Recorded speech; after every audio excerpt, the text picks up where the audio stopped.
You don't realize the moment you're destroyed. It never looks like violence. It looks like trust. It looks like hope. And by the time you feel the knife, it's already inside you, quiet, precise, and permanent. Welcome to Quiet Discipline Method. If this opening already feels uncomfortably familiar, pause for 1 second and subscribe to the channel. Your support is what allows this space to keep telling the stories most people are afraid to finish, and this one demands to be heard until the very end. I didn't fall because I was weak. I fell because everything looked safe. That is the part no one warns you about. Destruction doesn't announce itself with chaos. It arrives calm, reasonable, disguised as a second chance. It speaks softly. It waits until you turn your back. I trusted the version of you that knew exactly what to say. Not the truth, just the right words. You called it intention. You called it timing. You called it love, wearing patience. I didn't see the mask because I wasn't looking for an enemy. I was looking for something to believe in. The first wound didn't hurt. That's what makes it lethal. It felt like closeness, like being chosen, like finally being understood. You didn't break me all at once. You removed me in pieces. Quiet pieces, the ones I wouldn't notice missing until I needed them. No one tells you that betrayal doesn't rush. It studies you. It learns where you're soft. It waits until you relax, until your guard lowers not out of stupidity, but out of faith, and then it doesn't strike from the front. It never does. It comes from behind, where trust lives. By the time I felt it, my heart was already outside my body, not ripped away violently, extracted carefully, clean hands, calm voice, no mess. You left me standing there, alive enough to breathe, aware enough to understand, but missing something essential. That's the cruel precision of it. You didn't kill me. You made sure I would remember everything. I replay that moment more than I admit. Not because I miss you, but because that was the exact second something irreversible happened. The second my body stayed upright while my inner structure collapsed. The second I learned that damage doesn't need volume. Silence works just as well. There was no warning sign, no inner alarm, just a subtle shift I didn't name in time. A hesitation I explained away, a discomfort I buried under reason. That's how it begins, not with pain, but with permission. Permission you never realize you've given. This is not the story of heartbreak. This is the story of initiation. The moment innocence ends. The moment you learn that not everything that feels safe is meant to stay. Some people enter your life not to build, but to take. And they are most effective when you believe they never would. If you've ever wondered how someone can walk away while leaving a ghost inside you, this is where it starts. Not at the ending, not at the screaming, but here, at the quiet beginning, where everything still looks good. And now, before we continue, let me ask you something. There is no right answer. Only an honest one. Question. When the damage began, what hurt more? A. Realizing you trusted the wrong person. B. Realizing you ignored your own instincts. Comment A or B below. Your answer says more than you think, and it shapes what comes next. Pain doesn't arrive all at once. If it did, you might recognize it and run. Instead, it expands quietly, like something learning how to live inside you. What began as a single wound slowly develops weight, temperature, gravity. It stops being an event and becomes an environment. No one prepares you for that phase, the phase where nothing dramatic is happening anymore, yet everything inside you is deteriorating. The crisis is over, people think. The damage is done, they assume. But this is when it actually starts growing. At first I thought I was healing. The sharpness faded, the intensity softened. I mistook numbness for recovery. I mistook silence for peace. I didn't realize that pain had simply changed its strategy. It no longer needed to scream to be heard. It settled in. There is a specific kind of emptiness that follows deep emotional injury. Not sadness, not despair, emptiness. A hollow space where reactions should be, where warmth used to rise, where tears should come but never do. You feel the urge to cry, but your body doesn't respond. It's like reaching for a switch that no longer controls the light. Inside there is noise, constant, restless noise, but none of it escapes. You laugh at the right moments. You speak when spoken to. You move through days as if following instructions written by someone else. From the outside, you appear intact, functional, normal enough. But inside, everything echoes. The most unsettling part is how ordinary it feels. You wake up, you eat, you go where you're supposed to go. And all the while, something essential is missing, and you can't explain what it is without sounding dramatic. So you stop explaining, you start minimizing, you learn to live with the absence as if it's just part of the room now.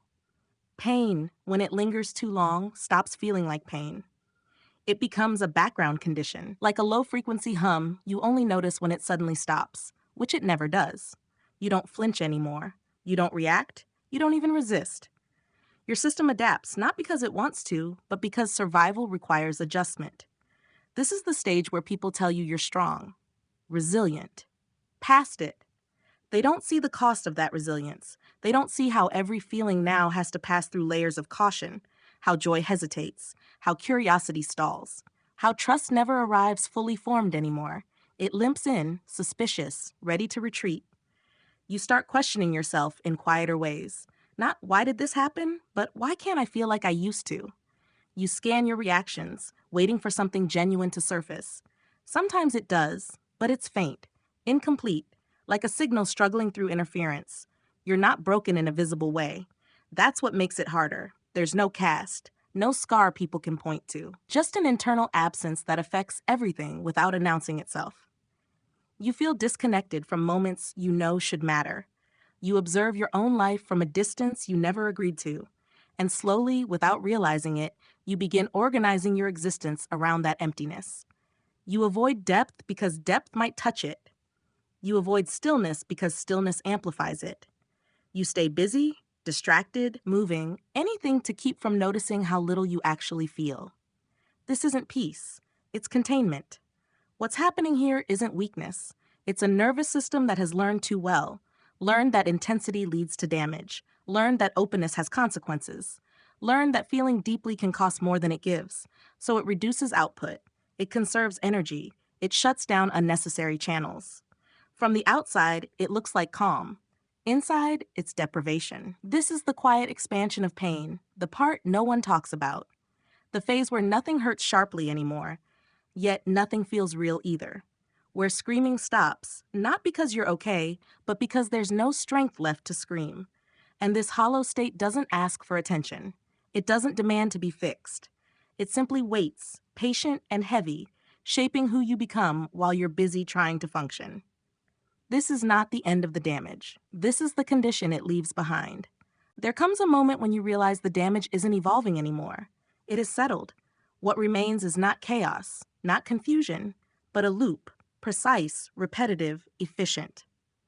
You wake up into it every day without deciding to. You don't fall into it. You're already inside. This is the stage no one warns you about because it doesn't look dramatic enough to be dangerous. You're not collapsing. You're not begging. You're not breaking down in ways that attract intervention. You are functioning. And that is exactly the problem. Something inside you has already died, but your body didn't follow. There was no permission to disappear, no release, no ending that could be mourned. The world kept moving, and you were expected to move with it, carrying a version of yourself that no longer exists. You begin to notice it in small, unsettling ways. The memories that once carried warmth now feel distant, like they belong to someone else. The person you used to be feels unfamiliar. Not lost, just unreachable. You don't grieve them properly, because grief requires a sense of finality, and nothing here feels final. It feels suspended.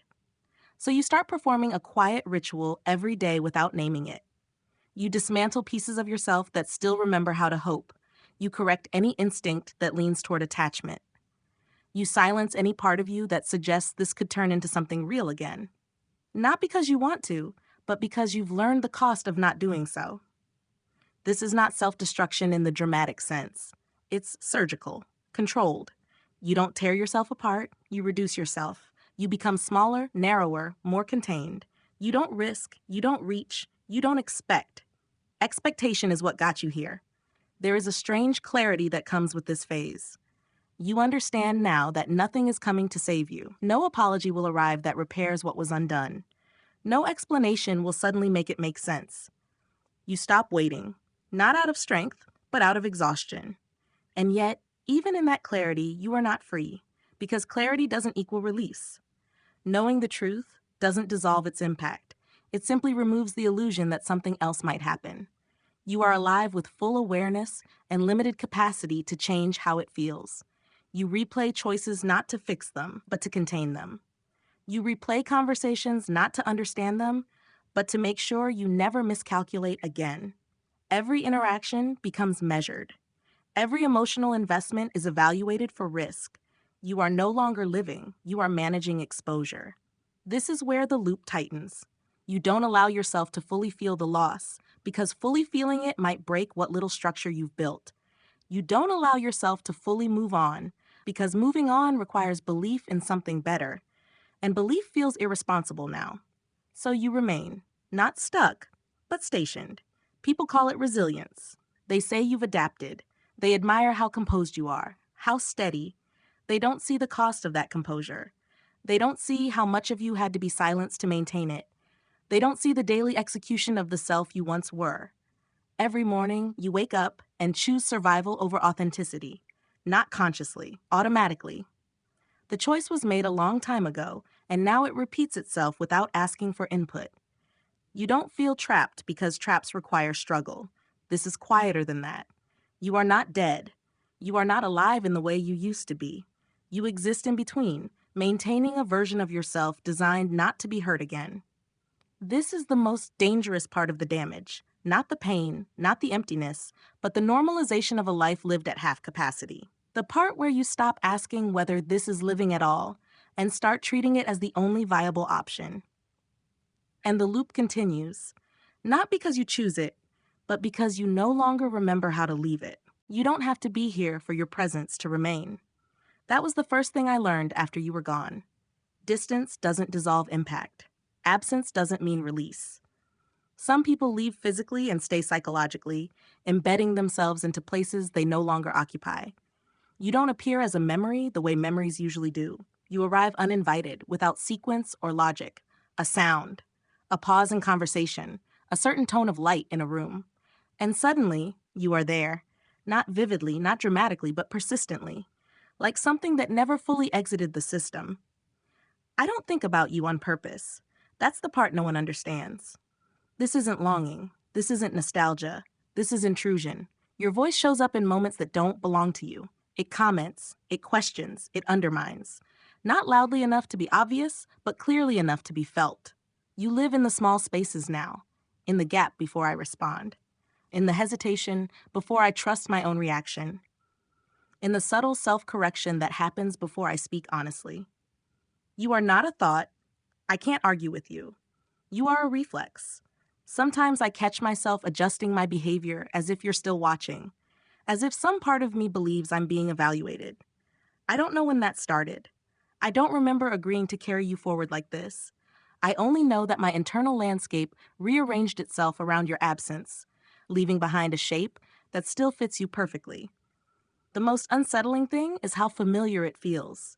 You've been gone long enough that I shouldn't recognize you anymore, and yet your presence feels native, like something my body learned and never unlearned, like muscle memory that activates without instruction. I'll be standing still, doing nothing significant, and suddenly I'm aware of you under my skin. Not emotionally, physically. A tightening, a shallow breath, a subtle shift in posture, as if my body reacts before my mind can intervene, as if it remembers something my conscious mind refuses to revisit. I don't miss you. I miss the version of myself that didn't carry you like this. That's the distinction people overlook. They assume this lingering means attachment. It doesn't. It means residue.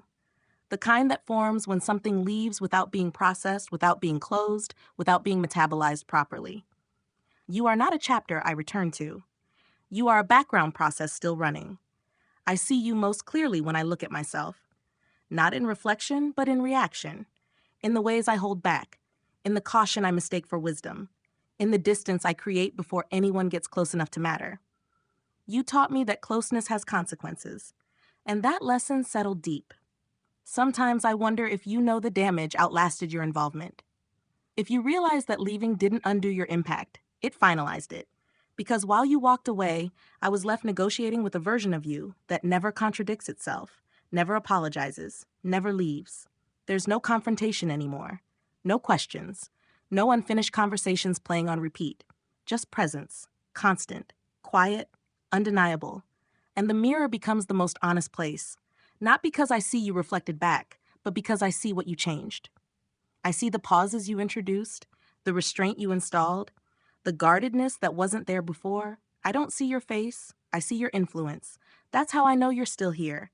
Not as someone I want, not as someone I remember fondly, but as a system that continues to operate long after its creator is gone. You are the ghost that doesn't haunt rooms.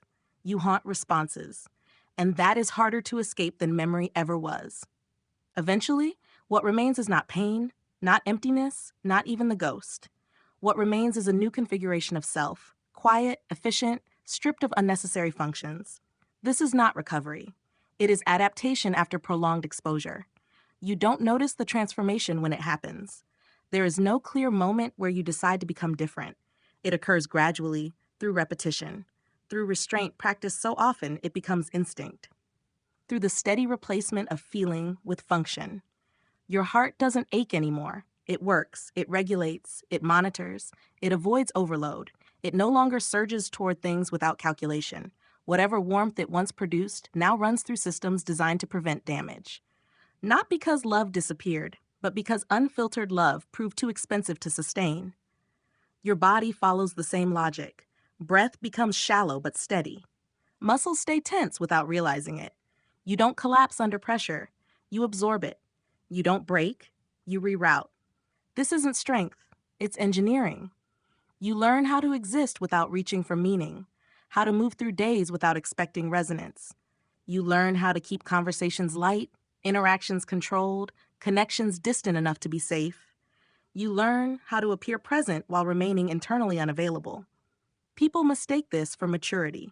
They say you've grown, that you're grounded, that you're finally calm. They don't understand that calm came at the cost of depth. That balance was achieved by removing anything capable of tipping the scale. You didn't find peace. You buried volatility. The light didn't disappear. You hid it. Not because you hate it, not because you reject it, but because light requires exposure, and exposure has consequences. You learn that the hard way. So you keep it sealed, contained, preserved in theory, but never practiced. You tell yourself you'll return to it when it's safe. You never define what safe means. Love, in this state, becomes abstract. You understand it conceptually. You can describe it. You can even simulate it when required. But it no longer moves freely through you. It passes through filters, through protocols, through internal checks designed to prevent another collapse. You didn't become heartless. You became operational. There is no dramatic ending here. No release. No redemption arc waiting to resolve the damage into something meaningful. The story doesn't conclude with healing or forgiveness. It concludes with acceptance, not of what happened, but of what you've become. You accept that something in you has changed permanently, that the version of you who once believed without fear will not return, not because they were wrong, but because they were unprotected. You honor them by not letting that happen again. This isn't despair. It's realism shaped by experience. You stop asking when it will get better. You stop searching for closure. You stop expecting transformation to feel like relief. Instead, you learn to live within the parameters that remain. You build a life that fits the shape of what's left. There is a strange dignity in that. Not the kind people celebrate, not the kind that inspires speeches or admiration, but the quiet dignity of someone who survived without becoming cruel, who adapted without turning outward what was done inward, who learned how to carry damage without passing it on. You are not whole. You are functional. And maybe that's enough for now. The truth is, some endings don't resolve. They settle. They become part of the structure. They stop demanding attention and start shaping behavior. You don't feel them constantly. You feel their influence. You move slower. You trust selectively. You love carefully, if at all. Not because you're broken, but because you remember. This is not a victory. It is not a failure. It is what remains when everything unnecessary has been burned away, and what survives is quiet, controlled, and still breathing. And if there is meaning here, it isn't found in recovery. It's found in the fact that despite everything, you're still here. Not untouched, not restored, but conscious, contained, and unwilling to disappear. What this story reveals is not the drama of heartbreak, but the quiet aftermath of prolonged emotional damage. It shows how pain doesn't always destroy loudly. Sometimes it reshapes silently. We don't always break.